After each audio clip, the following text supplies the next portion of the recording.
Está começando o Café Filosófico, um programa que leva a você um momento de reflexão. Hoje eu converso com Noeli Rossato, professor da Universidade Federal de Santa Maria, que nos fala sobre Sartre e a liberdade. Bem-vindo, Noeli. Obrigado. Pois é, a relação de Sartre com a liberdade é algo já muito caracterizado no pensamento sartriano, mas eu gostaria que você apresentasse um pouco o lugar de Sartre na história da filosofia, especialmente dentro do que é o existencialismo, como é que isso se demarca frente à tradição, enfim.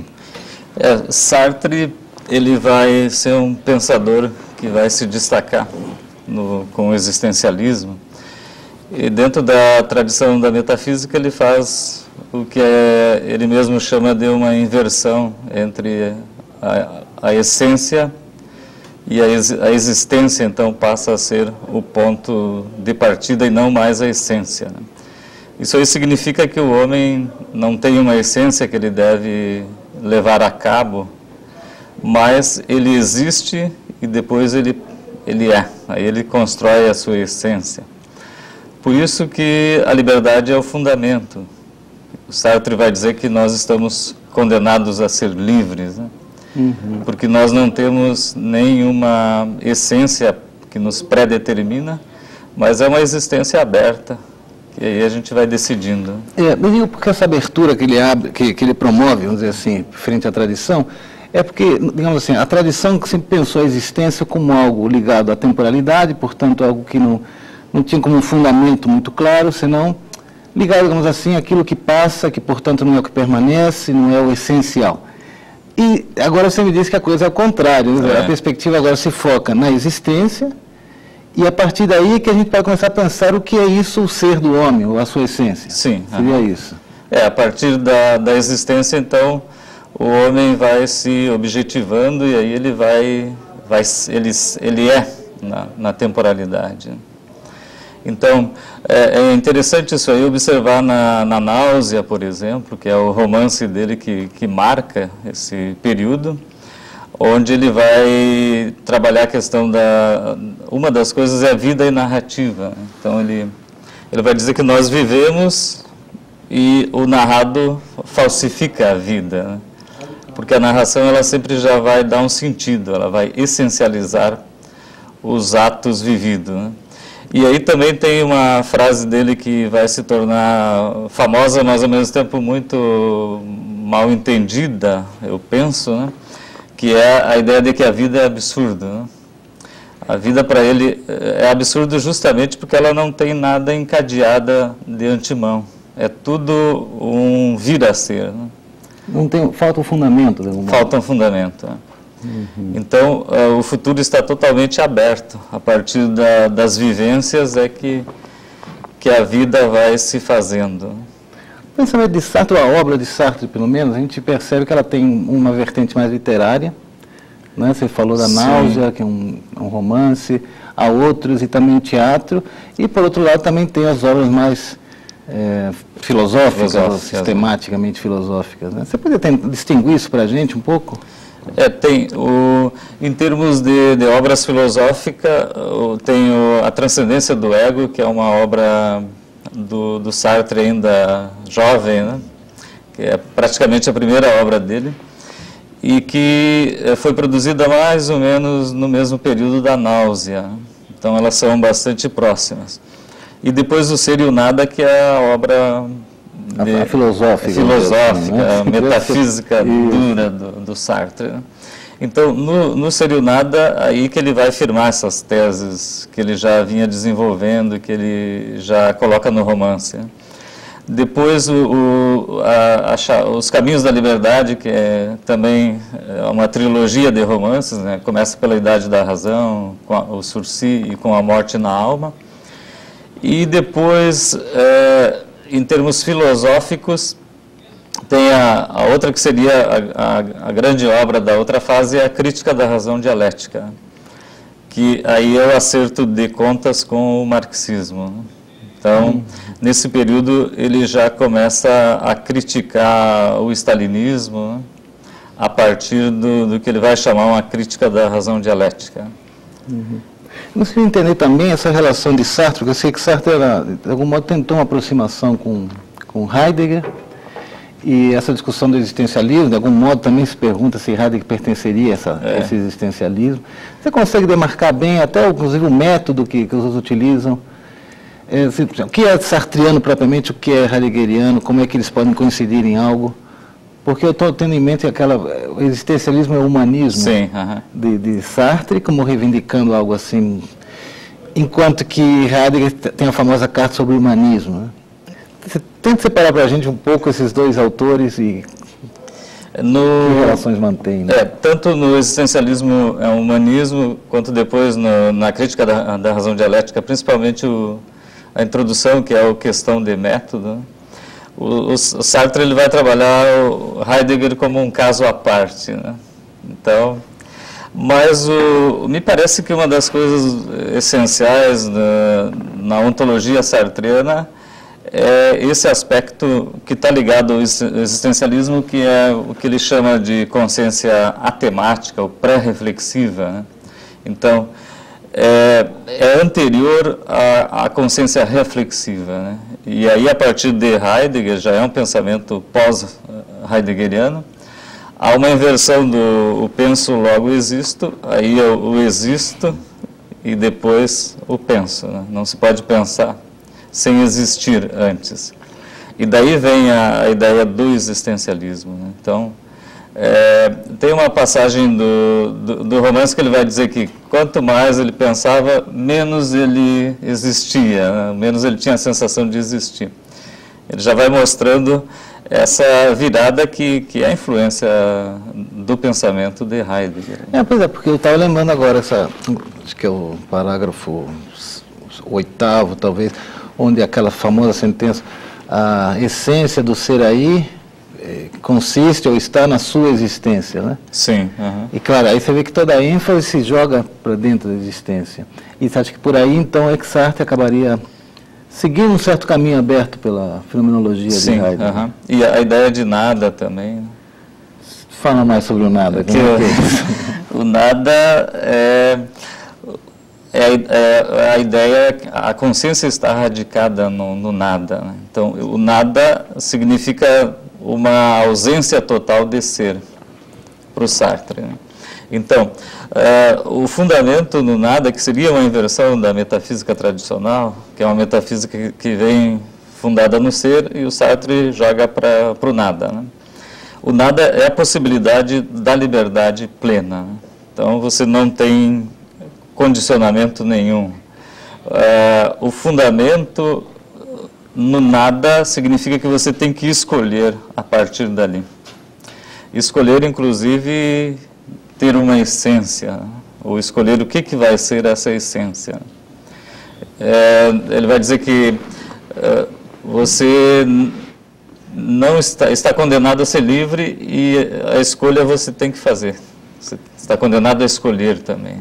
Isso, mais uma vez, isso lembra muito o pensamento de Heidegger, da decisão, né? Eu não sei bem como, mas sei que estou decidido, né? Essa ideia de estar destinado invariavelmente à liberdade, a ter que fazer opções, decidir-se, né? Escolher. E, sobretudo, essa imagem que Heidegger constrói de que a presença, a existência é sempre minha, né? Sempre é meu ser que entra em jogo, né? Sim. Tem isso também, quando a gente lê, por exemplo, A Náusea, ou A Idade da Razão, você vê o personagem sempre em conflito. Sempre em conflito. A obra de teatro, né, Entre Quatro Paredes, é sempre esse conflito. Ali que ele diz a famosa frase que o inferno são os outros, né? E que é justamente essa discussão a respeito dessa liberdade absoluta, né? Mas aí já na relação com o outro se coloca como um limite, como um inferno, né? É aquele que está sempre me tornando um ser. E aí eu não consigo ser esse nada absoluto, né? Isso aí hoje é interessante porque volta a ser trabalhado, alguns vão trabalhar jogando mais para a questão da mística, ou vendo na primeira parte da obra do Sartre e esses primeiros romances e teatro, e uma parte depois, a partir do contato dele e da crítica ao marxismo, né? Então, que haveria uma outra relação com o outro. Né? Sim. Volta um pouquinho para a peça Entre Quatro Paredes, porque a ideia é que são três personagens que estão dentro de um quarto, de uma sala. Mas que é o próprio inferno. Que é o próprio inferno. Fala um pouquinho, porque acho que tem um jogo de personagens aí interessante também, né? Que o Sartre, a questão a prova da existência do outro, né? Então, a partir da dúvida cartesiana, e aí, além de Heidegger, como bom francês, ele mantém um certo cartesianismo, um certo pé na dúvida cartesiana. Então, Descartes duvida, inclusive, da existência do outro, quando ele diz que o que eu vejo aqui pode ser só um chapéu, uma bengala, e não uma pessoa. Né? Então, para o Sartre, a prova da existência do outro, ela é invertida. Né? Então, o outro me olha e aí ele prova que eu existo. E a vergonha, a sensação de vergonha é um sentimento, que é essa prova da minha existência. Então, para Sartre, o outro, ele me torna ser, mas eu sou nada. Né? A minha consciência é o nada e está fundamentado da liberdade.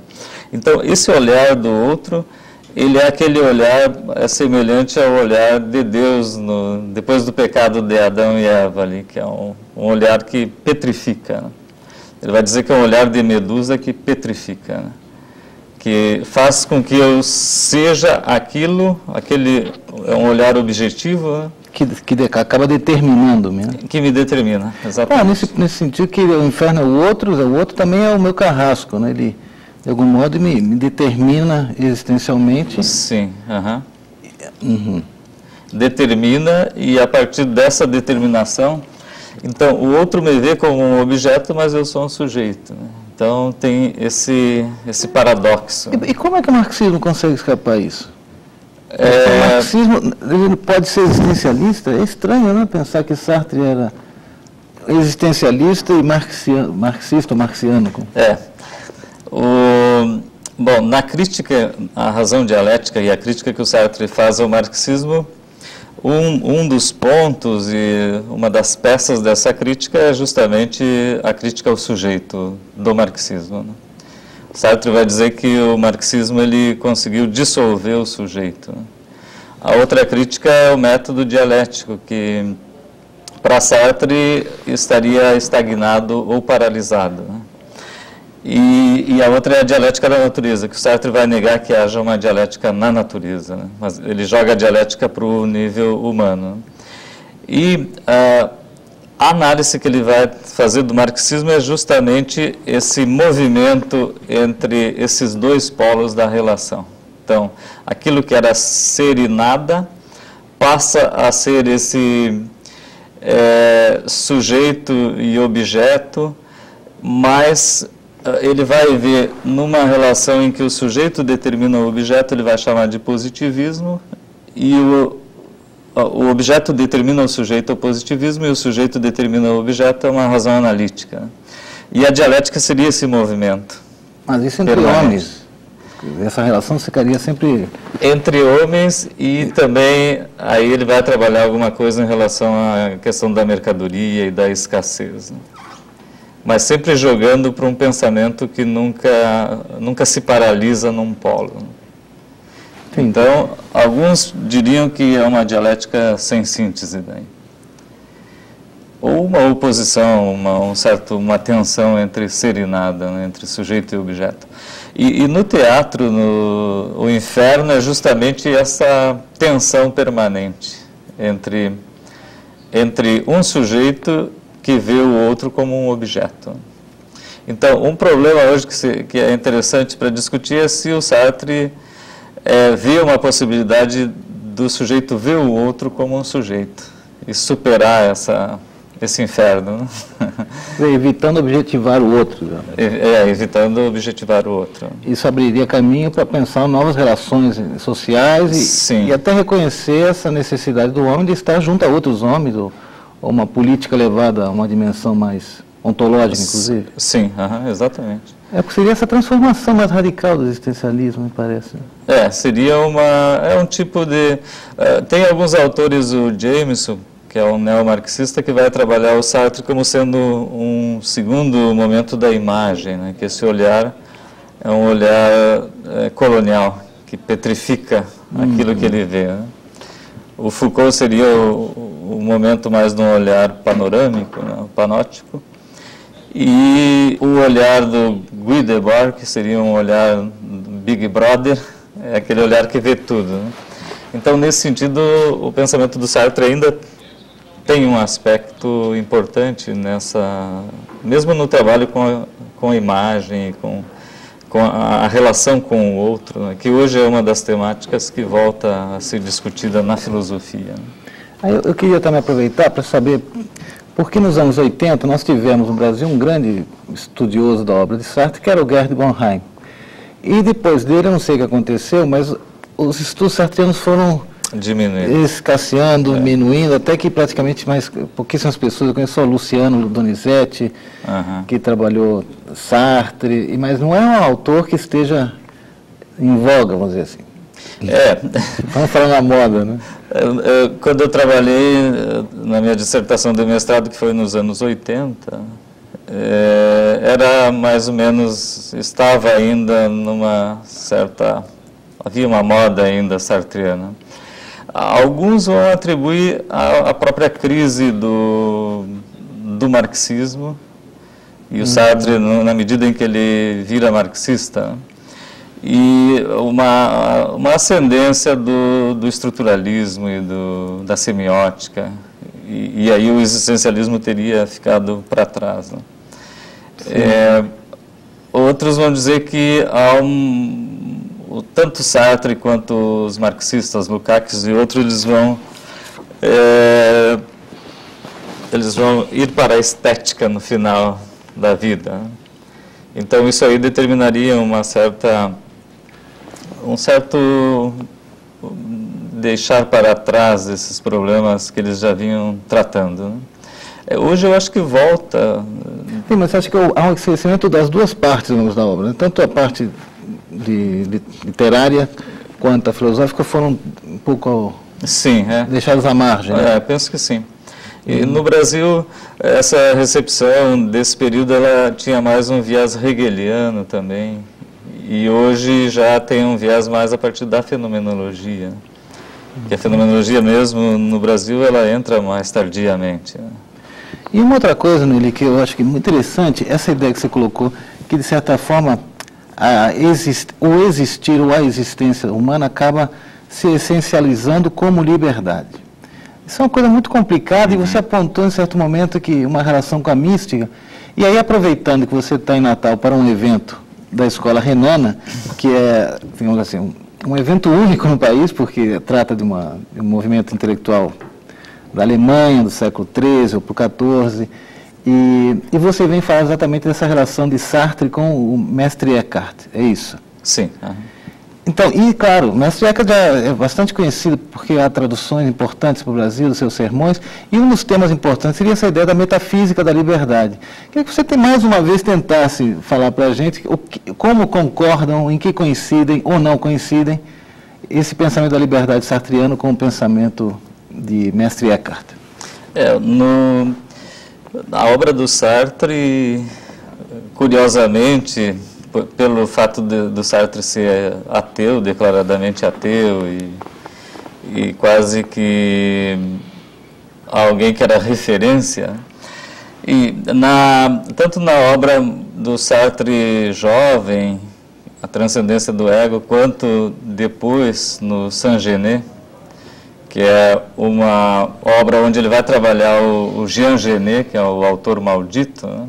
Ele faz uma descrição e um estudo. Hoje, alguns estudiosos vão chamar a atenção Nessa primeira parte da obra dele, o conceito de campo transcendental, que seria muito semelhante ao do Zen budismo, ou da mística negativa, do pseudo Dionísio, e eu vou tentar agora relacionar um pouco com o mestre Eckhart, que ele cita uma passagem do mestre Eckhart na obra Saint-Genès, e ali ele faz um estudo da Santa Teresa d'Ávila e do São João da Cruz, né? Então, comparando com um Jean Genet, que é um autor maldito, né?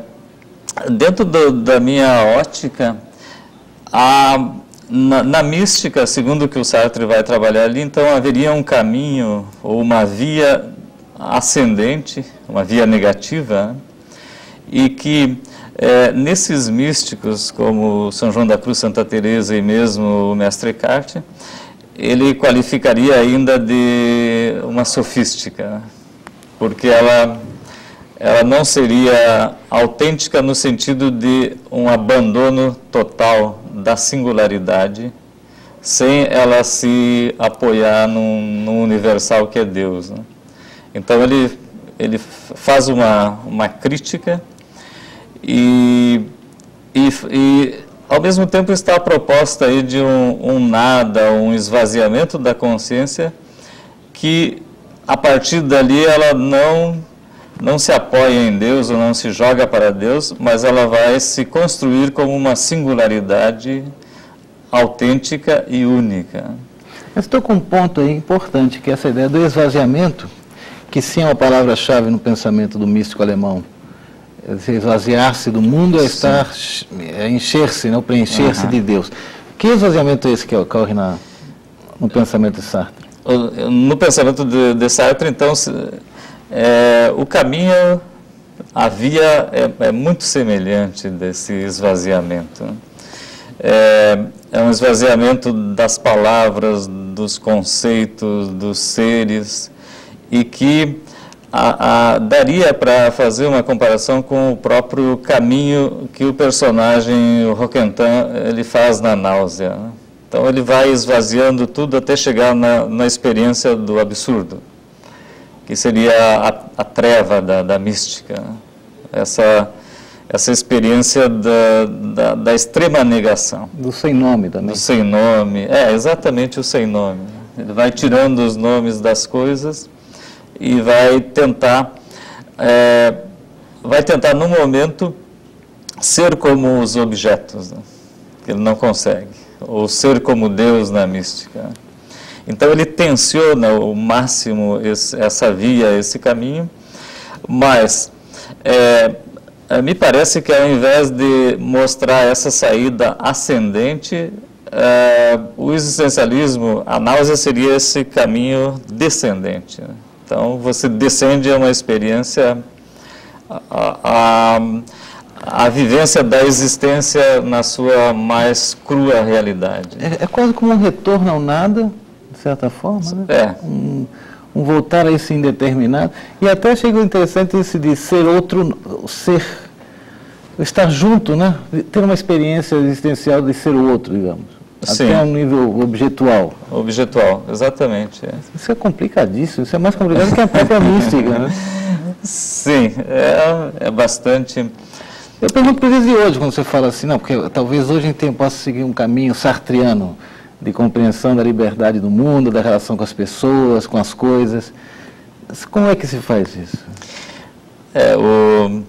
A primeira parte da obra, essa ideia de que o inferno são os outros, e mesmo a obra literária, eu penso que o Sartre faz quase que uma experiência de laboratório, onde ele quer descrever esse homem que vive como objeto, como coisa, né?